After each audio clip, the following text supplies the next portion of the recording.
السلام علیکم۔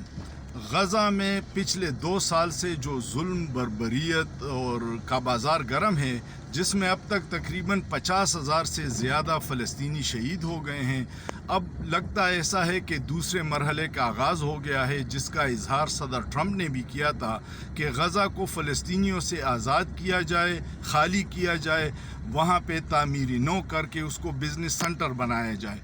جس کی مخالفت پہلے عرب ممالک نے کی تھی، لیکن اب چونکہ عربوں نے ہزاروں ڈالر کے ایگریمنٹ امریکہ سے کیا ہے، کیا اب وہ اس کے خلاف آواز اٹھائیں گے یا خاموش رہیں گے؟ کیونکہ کل سے اسرائیل نے وہاں زمینی فورسز داخل کی ہے اور نیتن یاہو نے اعلان کیا ہے کہ اس علاقے پہ قبضہ کر کے ہم خالی کریں گے۔ اللہ تمام دنیا کے مسلمانوں کو ہمت دے اور ان کو اپنے حفظ و امان میں رکھے، لیکن سوچئے، سوچنا جرم نہیں ہے۔